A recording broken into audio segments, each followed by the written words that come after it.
Now I'm going to hand things over to our moderator today, Catherine Dunbar, who is CQL's Vice President of Services and Systems Excellence. Catherine, it's all yours. Thank you, Seth. Appreciate it. Hello, everyone. We are so glad you were able to join us today. And today we're going to talk about a topic that really comes up during every single accreditation and a lot of the trainings that we do around decision-making authority. So for those of you who aren't familiar with us, CQL, our vision is a world of dignity, opportunity, and community for all people. Our mission is that we are dedicated to the definition, measurement, and improvement of personal quality of life. And I'm going to just talk for just a minute. Our panelists are going to be introducing themselves here in just a second, but first I wanted to share a little bit of context for our session today. So this session is solely intended to share information, provide insight into best practices, raise any ideas, maybe get you to think a little bit differently.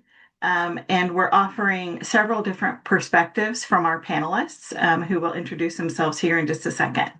This webinar is not to provide legal advice. I want to be clear about that. We are not attorneys, and statutes and laws are different in every state and sometimes county, sometimes province. You know, it just really depends.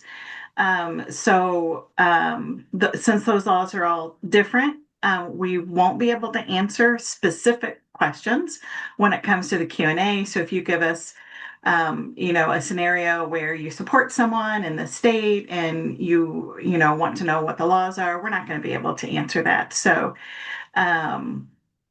nothing specific to an individual situation or circumstance. So let's go ahead and have our panelists introduce themselves. Barney, let's start with you.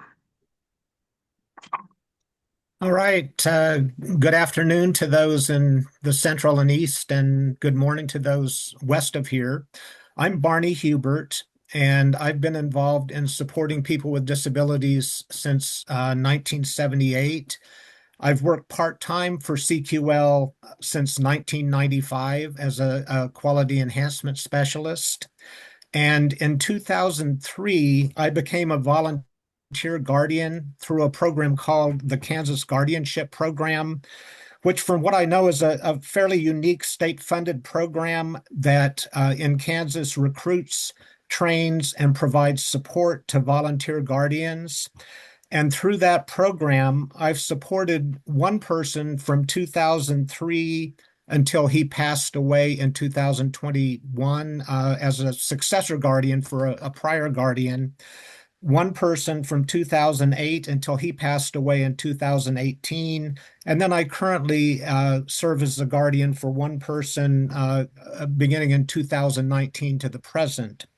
And also through a close relationship with a family that I've been involved with, I became a standby guardian for an additional person beginning in 2014 and served as his standby guardian for 10 years until his sister, who was his guardian, passed away.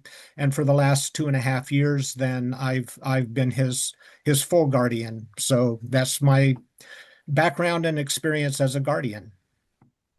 Thank you, Barney. Selena, next. Yeah, hi. So I'm Selena King, and I'm a licensed social worker at the Life Skills and Transition Center in Grafton, North Dakota.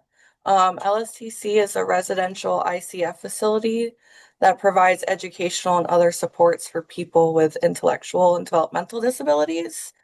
I work closely with a lot of guardians for a lot of our residents.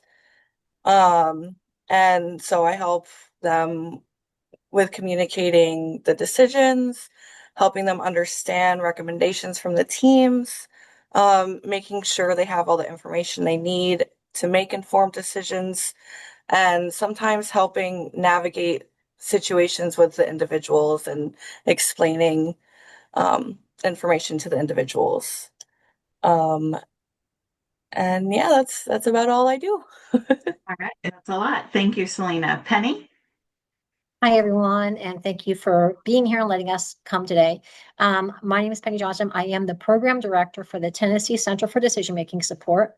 It is a virtual resource center that Tennessee has. It helps people understand the legal documents like conservatorship, power of attorney, special needs trust, all of those things that someone might need to put into place when someone needs support with decision making. We do presentations, trainings, one-on-one consultations across the state.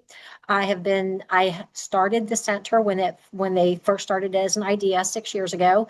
Prior to that, I worked in VR. Prior to that, I have done a variety of different social service programs, everywhere from Medicaid to TennCare or to TANF, food stamps, pretty much all the different services across the different service systems, including HUD.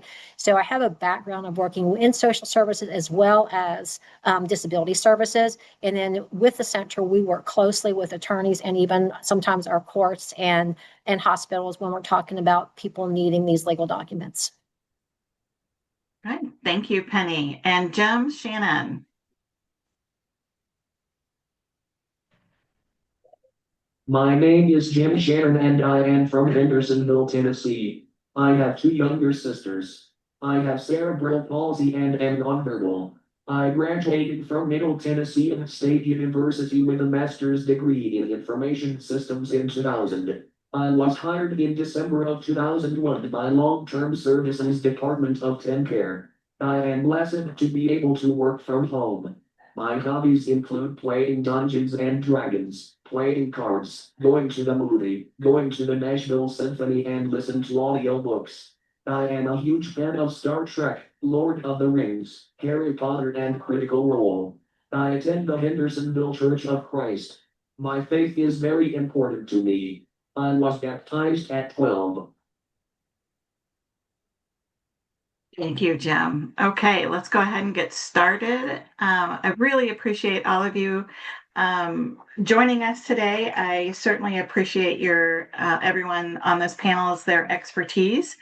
So let's go ahead and get started with the first question, which is around defining roles. So Jim, we're going to start with you. How do you define your power of attorney's role as supporting decision making versus making decisions for you? And in what ways do they act as a supporter? Supportive decision making with mutual discussions regarding expected outcomes and then being able to decide how to proceed. If I make a wrong decision, I have to deal with the results. All of us have to do that, right? It's nice to have someone be able to help you make those decisions, though. Barney, how do you define your role as a guardian in supported decision making versus making decisions for people? And how do you act as a supporter?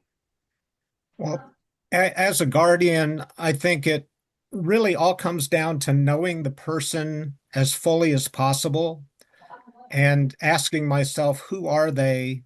And if they could make the decision for themselves, what is it that they would do? So from that end, it's my responsibility to do my best to understand the unique personalities and desires and preferences of the person I'm supporting. And when the person can express their preferences without my support, then I certainly shouldn't interfere, or I should encourage the person to speak for themselves. But when the person needs support to express their preferences, then I should try to provide that support in a respectful and empowering way.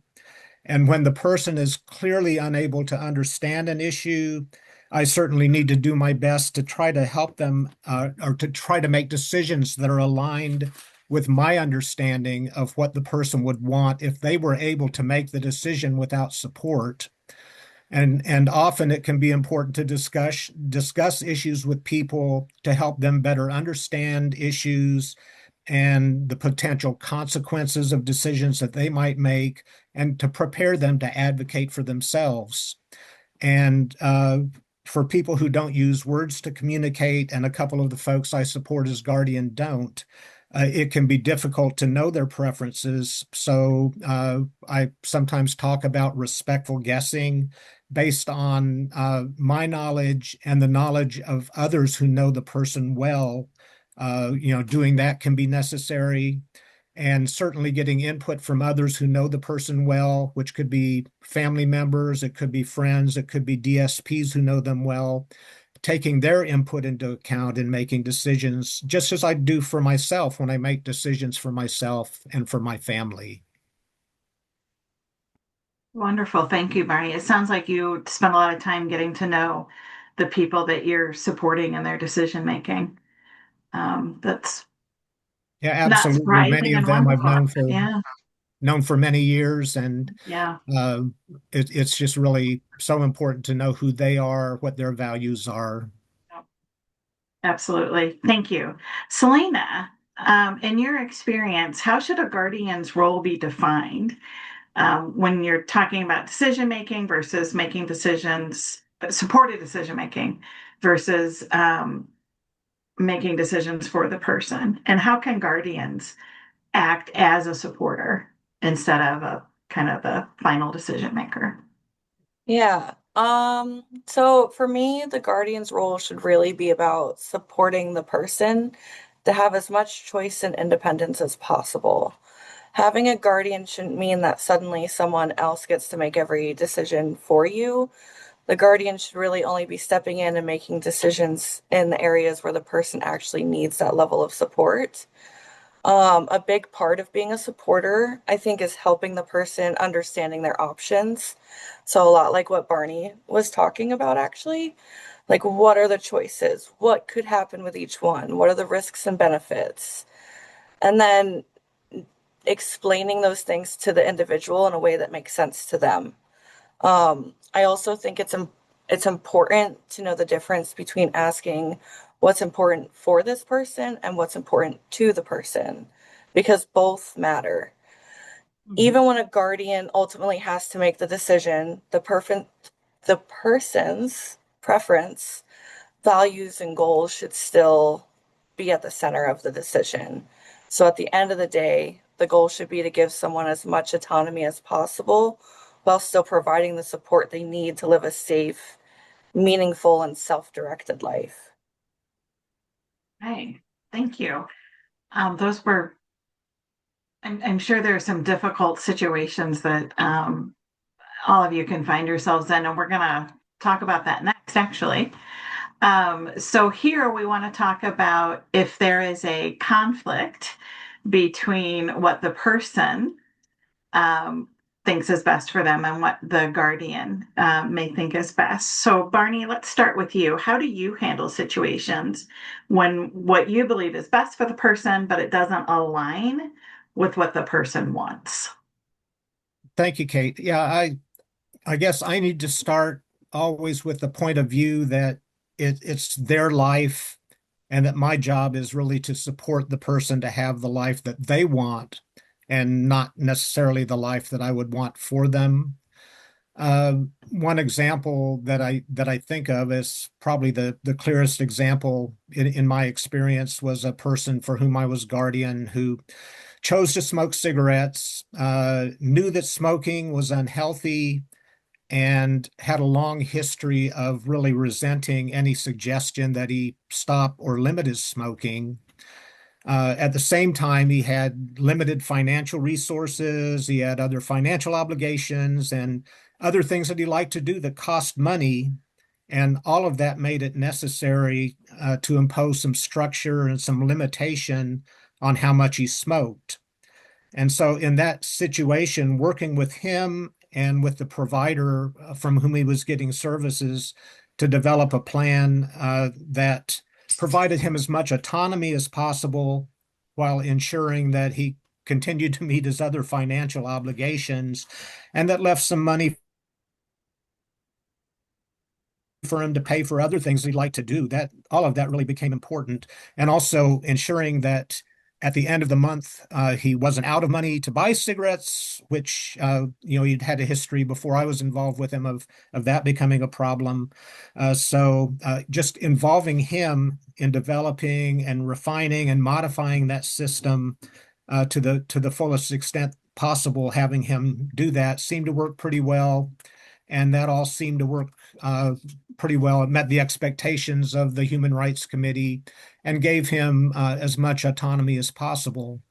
Uh, Another thing with that particular person, though, that I have to say is that he loved fried chicken, soda, McDonald's. Um, he never talked me into joining him in the cigarette habit, but I can't tell you how many times we went to Popeyes, to KFC, and I indulged in the soda and the chicken with him. And I knew it wasn't good for him or for me either, but those were things that I think were important to him. And he's a fellow who passed away about 10 years ago. And even though he's gone, I still go to those places more than I ever have before. And when I do, I think of him because, uh, it's just something that became a part of our routine together. So that's just an example of something that, knew wasn't in his best interest, but it was something that was important to him and just trying to support him in a reasonable way with that issue. Okay, thank you, Barney. Selena, do you ever see yourself in the situation where you have to navigate between what the guardian wants versus what the person wants? Yes, quite often actually. And I think what's most important is not immediately jumping to, no, you can't do that. Right? It's having a conversation, understanding why the person wants what they want, and that because sometimes once you understand, you can find another way to meet that need. Again, just like Barney was saying, it's really meeting them where they're at. So explaining your concerns to the person so that they understand whether it's health or safety, financial, whatever risk it is.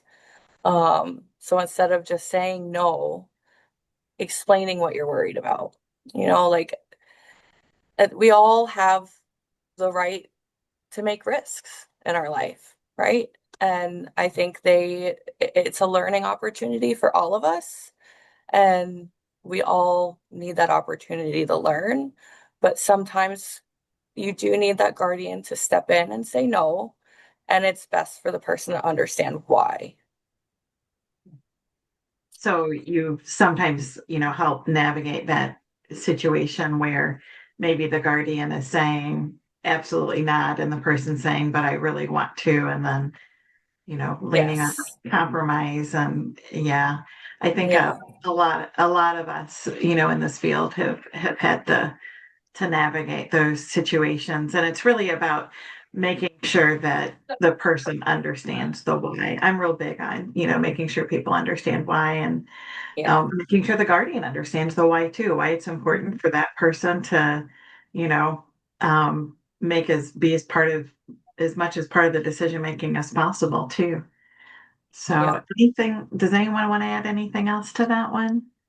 Otherwise, we'll move to the next question, which is around personal preferences. So, um, sometimes there's some maybe a little bit of tension between what their preferences are, and maybe what the guardian wants. So, um, Penny, how do you think, that guardians should incorporate the person's preferences and voice into all the decisions that they have to make?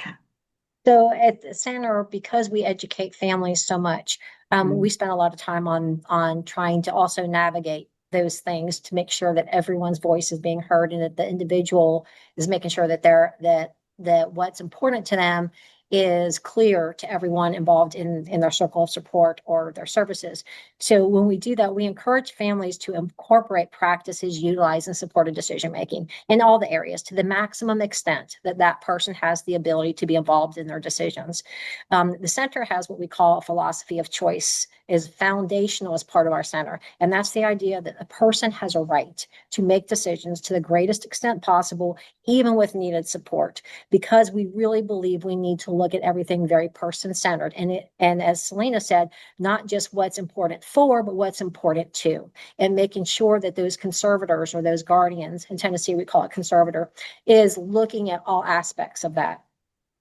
With that, what we do is we do a lot of education on the life course tools, on different support tools that our ARC has developed.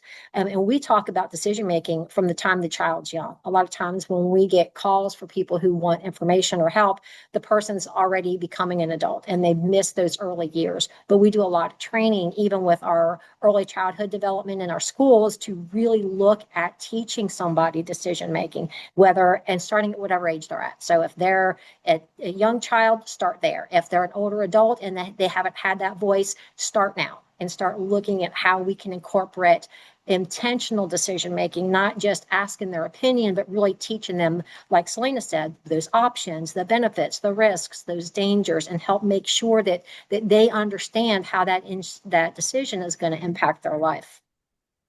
The other important thing is we believe everyone's unique. So whether it's a conservatorship or a power of attorney or whatever they get, those documents and the way they're used should be done to where it meets the person's needs first, rather than this is just a blanket document, I have all authority. It should be tailored to that person's unique needs and abilities, because we're here to support them, not to control their life, not to make all the decisions for them, but when it's necessary, maybe make the decisions when they can't and they don't have the ability, and based on if you have the legal authority to do so. But really, again, the whole goal is always to encourage and coach those supporters to teach that person how to make decisions and how to make informed decisions in their life. Thank you, Penny. I'm glad that you added the part about intentional decision versus just choice. I think it's a really good way to put it. So thank you. Jim, when your power of attorney has to step in, how are you making sure that your POA is making the decision that you want that you would make?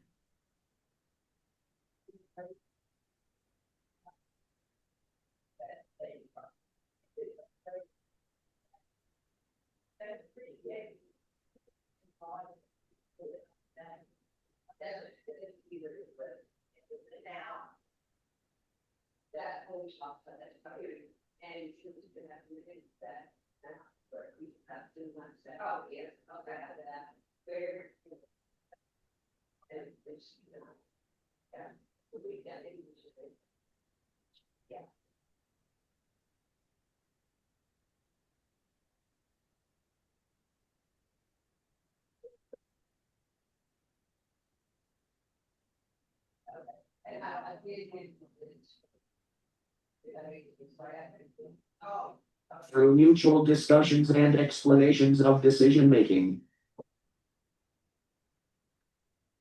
To talk about it. Yep, that makes a lot of sense. Barney, how about you? How do you make sure that the person you're guardian for? Well, as Penny said, each person's unique. And I mentioned having volunteered as a guardian for 4 different people during my life, and each one of them is unique and different. And certainly, I think people need to make decisions for themselves as much as possible. My role is to try to understand and support them, and when necessary, to advocate for them and to try to amplify their voices. Regarding the people that I've supported as guardian, one of them, and this is one of the people who's now deceased, had good verbal skills, was able to express his opinions and his preferences about lots of different things. And the example I want to use is when he developed a terminal disease, he reached a point where he made it clear that he no longer wanted to go to the hospital, that he wanted to spend his last days at home. And in that instance, it became necessary to advocate with the residential provider, the hospital ethics committee, the legal system, and hospice to make that possible for him. And he was able to do that. I was able to support him in doing that, and it was extremely gratifying that everybody involved, and particularly his direct support team, did just a wonderful job of honoring those issues. There's a couple of the people that I've supported who don't use words to communicate, And with them, there's more interpretation involved in advocating for their voices and their preferences to be heard. And I guess examples I'll use with them is one of those people was very, very social, liked having lots of opportunities to be around other people, wanted to be in stimulating, active environments, doing lots of things in the community. Whereas the other person really prefers to spend most of his time at home, to have lots of time alone, be in quiet environments. And I think recognizing those differences and advocating for supports to be provided for those people in a manner that's consistent with their different personalities and preferences, that's my responsibility as a guardian. So for the person who liked an active lifestyle, that meant being involved in a day program with lots of activities and stimulation. He lived in a home with a couple of other people, shift staff coming in, whereas the person who prefers and needs a more quiet lifestyle has lived in a home for 20 plus years with the same family. He has lots of personal space there. He does have his yard, which he enjoys, but few demands and lots of flexibility in how his daily routine runs, and a very consistent and limited number of support staff. And that's really more aligned with his personality and preferences. So really my job, as I see it for those guys, has been to, again, understand who they are, what they want their life to be like, and to advocate for them to have the type of lifestyle that they want that's consistent with who they are as people. Okay, thank you. So again, a lot about, just knowing the person and making sure their voices are heard. All right, so now we're going to talk about relationships. So this is a topic that comes up very often, freedom of association, what kind of relationships people have, dating, marriage, for some. And it just, so it's definitely something that we wanted to talk about. So Penny, let's start with you. What advice do you give to families and other, supporters of a person when it comes to supporting people to understand healthy relationships, reciprocity, and consent? Well, we do run into this quite a bit. Sometimes the individual will contact us. Sometimes we may get a support coordinator or a provider agency calling us because there's some conflicts between the individual and the conservator regarding these topics. And we try to take a very positive approach when we're working with a family, much like what Selena talks about, being that kind of mediator, kind of helping bring everyone together and let's talk about what's going on. Let's look at different people's perspectives. We want the individual's voice to be heard, and we want them to have to be able to have the freedom to have those relationships. And in Tennessee, in a conservatorship is what we call that in Tennessee, those rights can be removed, and the conservator can't have the authority to do that, but that's rarely done. And to that degree, usually that person has the rights. Usually there's very specific reasons on why that has to be done for their safety. And so, however, a lot of times it can get complex because conservators don't always understand where those boundaries are and where their authorities lie. So when we deal with it, what we're doing is we're educating. We're educating the conservator to understand what their roles are and their authority in that area is. We don't give them legal advice. We just let them understand this is how this works, right? And then the same thing with the individual, we let them understand their rights and that they have a right to request this, to have these kinds of relationships. And then what we try to do is we try to navigate with them. So try to find out what's really the core issue. And we try to help them overcome the core issue by providing support services within the service system. The COS is usually the circle of support is usually involved in that, because we really want everyone to go away with a positive a positive decision for the individual, that they have as much voice and they get to have those relationships and live their life to their fullest.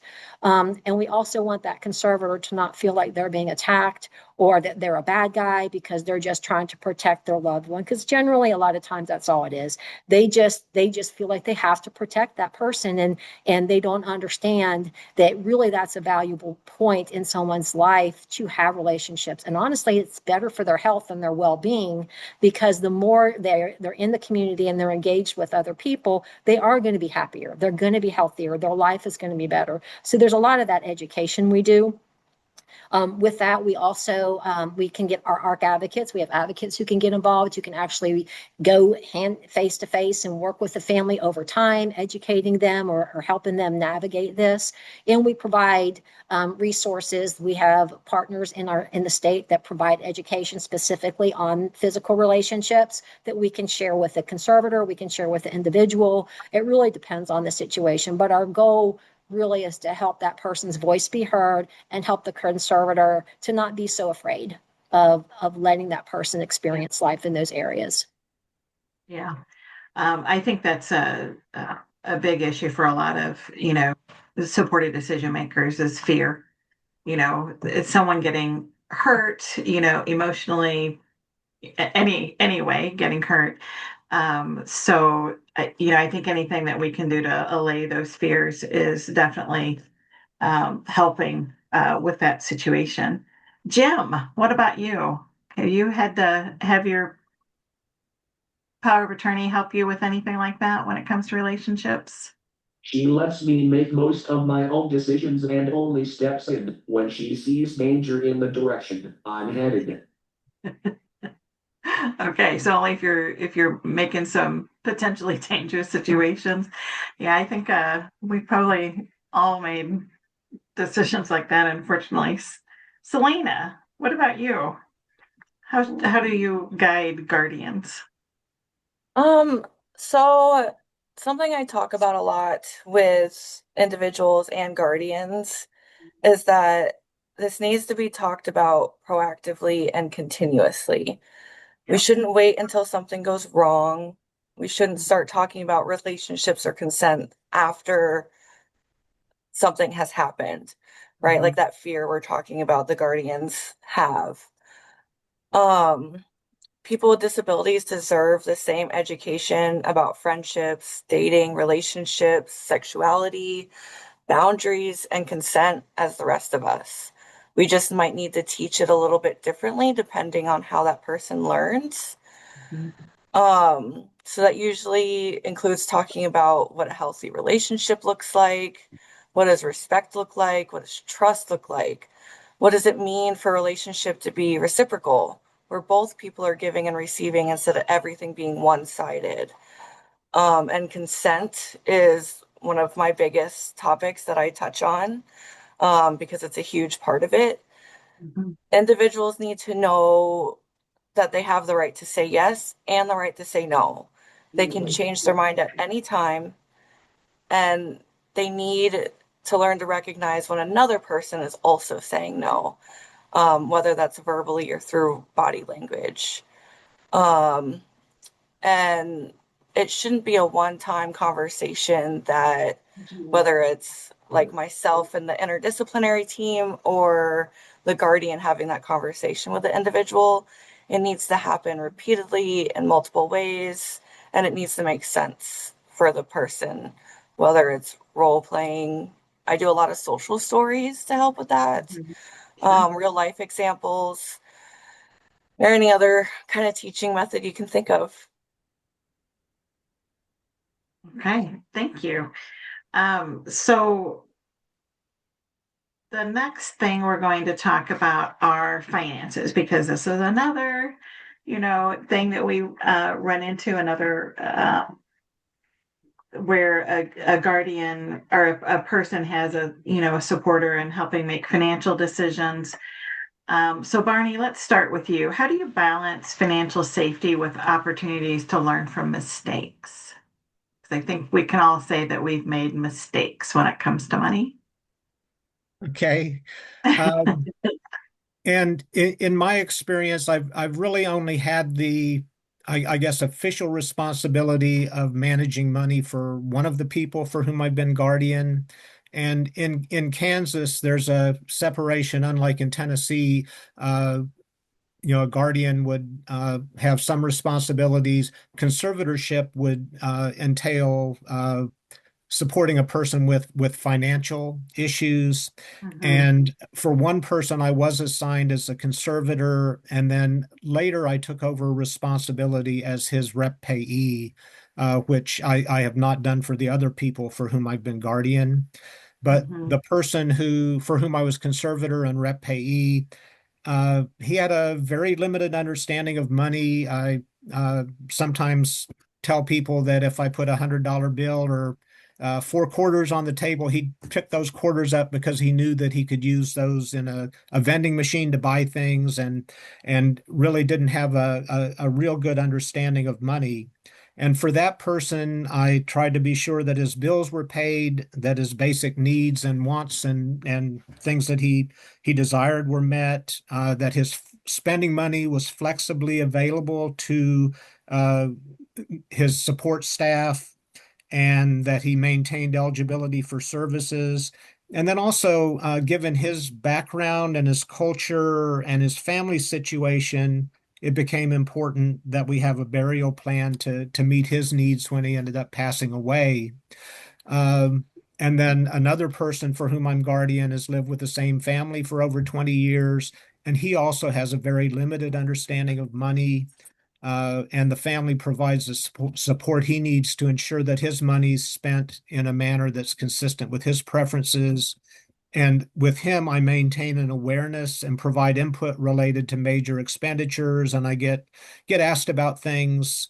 The other people, on the other hand, played a more active role in making decisions about some aspects of their finances, having access to spending money, but they also receive considerable support from their 24-hour support providers in managing their funds.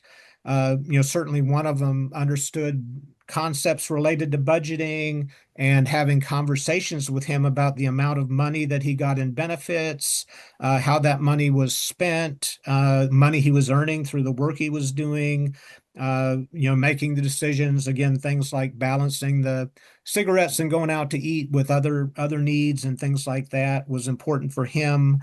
But really, with all of the people that I've been involved with as guardian, all of them have needed considerable support in this area, some of which has come from me, but probably the majority of which has come from agency staff, from case management, and certainly would advocate for people if they wanted to buy things, if there were desires, have discussions about, can you afford this? Uh, when, these are the needs, here's the limits on the money that you have, things like that. But not total responsibility, I guess, for managing funds. Yeah, okay. Thank you, Barney. Penny, how can ensuring financial safety be balanced with people having opportunity to learn from mistakes from your experience? So we talk about money a lot because we talk about legal documents, that always brings into the play able accounts and special needs trusts. And even future planning. And this is where we talk a lot about money and financial planning. Also, we get a lot of referrals from provider agencies or from organizations where they have someone that they're supporting, and the individual wants to work, but the family member who's their conservator, and in Tennessee, we call guardianship conservatorship. So when I say that, I don't want to confuse anybody. But when that guardian or conservator doesn't want them to do that because they're afraid they can't manage the money, they're afraid they'll lose their benefits. So we go into the financial aspect a lot. And when we do that, again, we talk about supportive decision making. And then we also talk about dignity of risk. And we let them know that, again, everyone has a right to live life to the maximum extent that they can and make decisions and be a part of that. And a part of that is understanding their money. They want to have an opportunity to work. They want to have an opportunity to know where their Social Security benefits come from. So we do a lot of education on ways the family can coach the individual with money. We've done actual trainings on financial planning and also on ABLE account, special needs trust. And we've actually done it for the individuals themselves over the state to help them understand the basic concepts. But we really focus on what we call the dignity of risk, as well as using CQL's video on the 3 E's, because we tell families if that individuals learn by education, experience, and exposure. So you can talk to them about it, but if you're not allowing them to experience it, you're not allowing them to be around how you manage the money, situations where they're going to deal with money, they're never really going to understand it. And one day mom or dad may not be there, and you don't, and at that point, them knowing that and having that ability is going to help them really live a more productive life, especially if they want to work. Usually when we go through education and we talk about that, families are more open because they don't think of it from that perspective. Again, they're thinking, I have to protect the person so they don't lose their benefits. I have to protect them so that they don't waste their money. And a lot of times we will suggest things like maybe you open an ABLE account and give them so much a month. And then you work with them on how to budget that and how that looks, if they have the ability to do that. So again, we just really stress the idea of it is this person's life. They do want to be engaged in all aspects of life, including earning money, using money, and buying things that are important to them. And they should have not only a voice in that, but they should be able to practice that in different ways. Yeah, thank you for that. It sounds like you do quite a bit of work when it comes to that. And thanks for the plug for the 3E video. Appreciate that. I'm glad you use that with families and the other people that you work with. Okay, so next we're going to talk about another topic that comes up all the time, which is health and safety. This is a big part of supported decision making, especially when it comes to guardians and other decision makers. So, Jim, let's start with you. How does your POA approach situations where your preferences may conflict health or safety?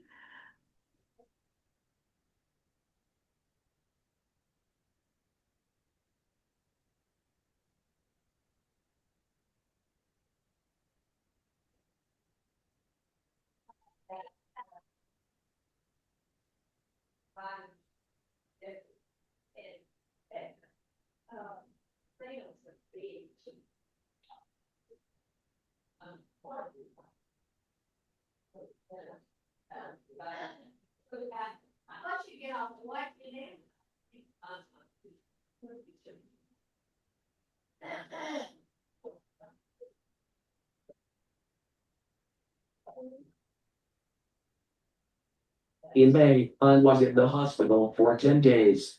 I was in a coma for several hours. I woke up and the next day I received a feeding tube. I had always said if I had to get a feeding tube I wouldn't want to live because food was a big part of my life. She and I compromised I could eat selected food. However, on July 9th, I was taken off the feeding tube and can eat anything. I'm glad that that you're able to do that, Jim. That's amazing. It sounds like you and your power of attorney are a really good match when it comes to helping you make decisions when she's needed. Selena, how do you think situations should be approached when the person's preferences may conflict with health or safety? I'm gonna go back to that education piece, right? I think education and problem solving should always come before restriction. If we're asking someone to change something, especially something as personal and important as food, Yeah.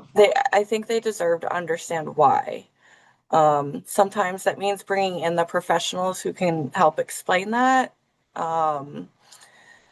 Like the doctor's nurse, dietitian, or someone else. I think one example I can think of is we had an individual here who they eat very fast. And so we wanted to modify their diet to smaller bites just to help with preventing choking. One of their favorite foods is Cheetos. And so their guardian did sign like a right to risk that they can have these Cheetos because they understand that this snack is very important to them. Um, and that has been okay for that individual. Um, and then, thinking about can we prepare the foods differently? So, like I said, cutting up that person's food, and just giving different safe options to let them decide what they want. There are situations where the risk of serious harm is significant enough, though, that a guardian may have to override that choice. And even then, I don't think the safety should automatically mean taking away every choice because we still need to think about the person's dignity, their preferences, and quality of life. Any restriction that we put in place should only be as restrictive as it actually needs to be. Absolutely. Absolutely. Thank you for that, Selena. Those are the kind of tough conversations that you sometimes have to have, I'm sure. So another conversation that I think a lot of you have had is when we talk about stepping in versus stepping back, because I think a lot of times, we want to protect people, from real or imagined harm. So we have to, kind of talk about stepping in versus stepping back. So, Jim, let's start with you. How do you help guide and kind of ensure that your power of attorney, when you need that support and when you don't? So, when, she should step in versus when she should step back.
I usually try to trust her decisions but tell her why. If I disagree, we try to make a mutual agreement.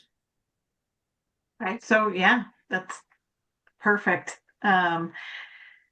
Excellent. So, Selena, how about you? How do you support the team? I guess, the people receiving services and, supported decision makers, and how to navigate when to take control and when to give it up. Yeah, so I think something that I bring up a lot will be, can this person make the decision with support instead of the guardian or the team necessarily making the decision for them? Mhm. If they can understand the information, understand what could happen as a result of their choice, can communicate what they want, and the risk is reasonable, then sometimes the guardian might need to step back. Um, and that can be hard because the person might make a choice that we wouldn't make. Mhm. But people without guardians are allowed to make imperfect decisions all the time. And I mentioned this earlier, like that's a part of learning and growing and life. And having a guardian shouldn't mean you're never allowed to make a mistake or a reasonable risk. Mhm. Um, Again, there's obviously situations where the guardian does need to step in. Yeah. And, I think we know that. But in the big picture, do they just need the support or do they need me or their guardian to make that decision for them? how can we do this while taking away the least amount of choice possible? And then something else on this topic is, I think this should kind of change over time too, right? Like the individual is learning and growing. And so it might start out with making, choices in these smaller areas, but they're learning these skills on making these choices. And the guardian reassessing the situation, like, okay, maybe they can make these bigger decisions now, and it's time for me to step back in this situation. So that's why, like here in North Dakota, I think it's every 5 years the guardianships are reviewed. Yeah. And, I think that's a really good process to have in place exactly for this kind of situation. Yeah, that I would agree that it should definitely, that guardianship or supported decision maker, whatever you want to call it, that's reviewed routinely. Most certainly. So Barney, let's go to you. How do you kind of decide when to step in versus step back? Okay. Well, I definitely want to be involved in planning meetings for the people that I support and to, hear from the people who support them. I know I'm not going to be there all the time for people. I'm not going to be, there's a lot of decisions that are made day to day that I'm not going to be involved in. So I need to trust the provider regarding day-to-day issues and to be sure that the person's plan really reflects who they are and the supports that they want. But for important like medical decisions, health and medical decisions, absolutely, I've needed to be involved in a lot of those. And if for day-to-day things, if I see something or hear from a DSP maybe, or from somebody that something isn't right, then absolutely I'm going to step in. But a lot of the day-to-day stuff, I'm going to trust those people. And I've been fortunate that many of the people that I've been involved with have had really long and meaningful relationships with DSPs.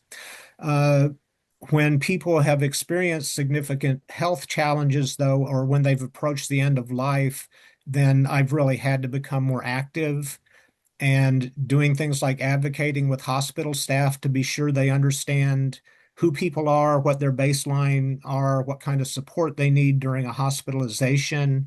That's been really important Mhm. because the support staff who are typically with them may not be available around the clock. And Yeah. a couple of examples, there was one time when a person for whom I was guardian was in the hospital, medical staff approached me and said, well, I think he's back to baseline and well enough to return home, and had to say he is far from it. He needs aggressive treatment. And ultimately that was provided.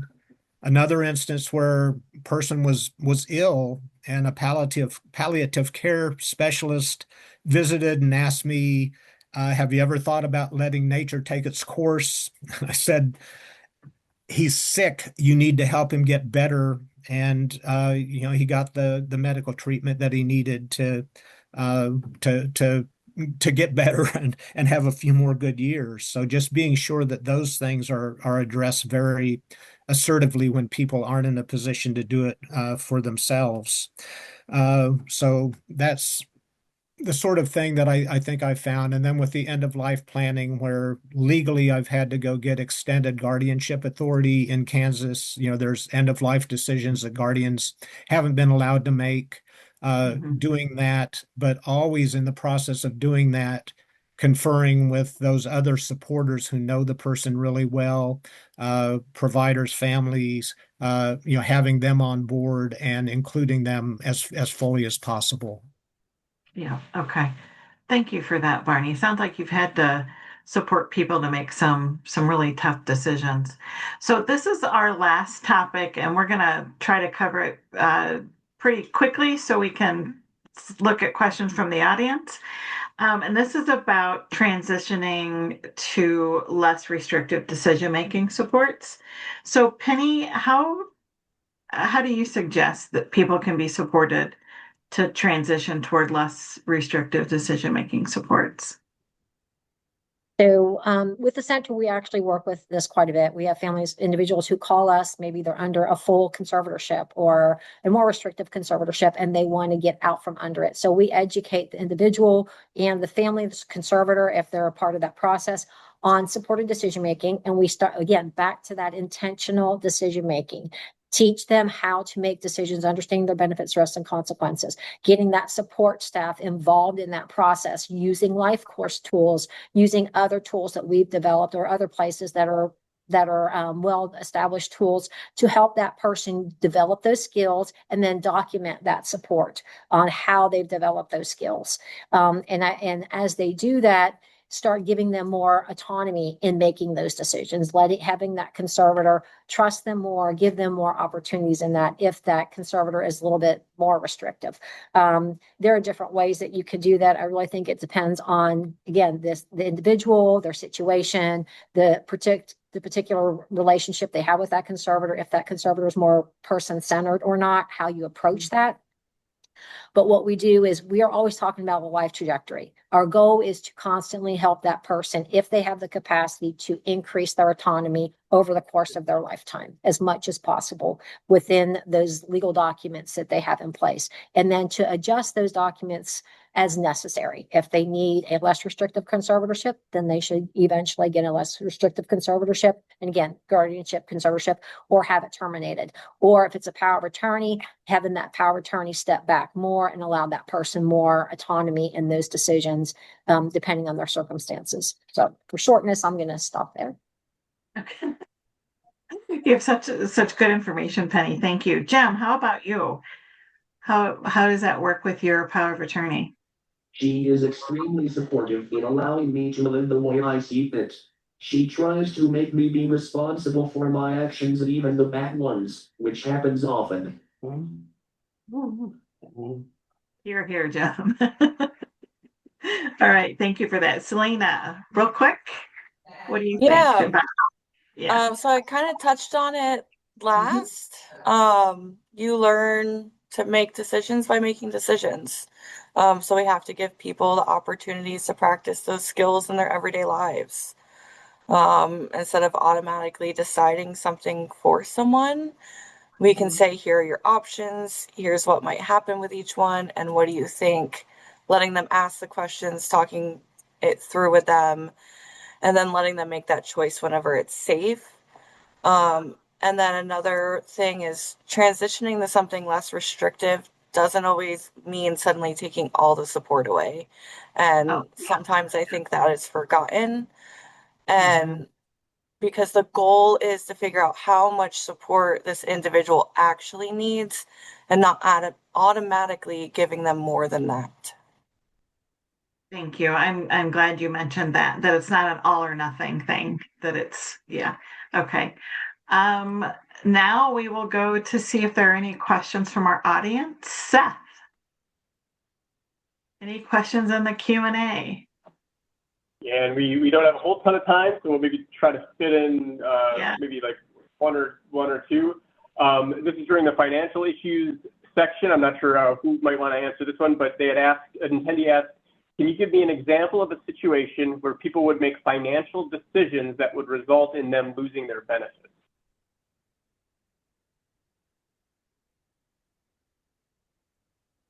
Is one of our panelists who'd like to address that one? I can address it. So an example would be if someone, obviously with employment, if they don't understand like how much money they can, their resources or their income limits. And with that, like in Tennessee, we have a program that literally does a webinar that explains how employment and income impacts your benefits, asset-wise and income-wise. So we always educate families to say, hey, watch the webinar. If you're going to have employment, you're going to have other income. It helps you understand how to manage that so you don't lose your benefits. So that's the biggest opportunity time when we see people losing their benefits due to our finances, how it impacts their ability to lose their Medicaid or Social Security. Now, I hate to say this, but we are kind of at the top of the hour now, and we need to kind of do our well wishes and farewells. Catherine, do you want to kind of wrap us up, and I can give a final note? Yeah, so this has been amazing. I have learned so much by working on this webinar. Barney, Selena, Penny, and Jim, I cannot express enough how grateful we are for your participation and kind of putting yourselves out there for all of our learners and partner organizations. So again, thank you for your time and your and sharing your expertise with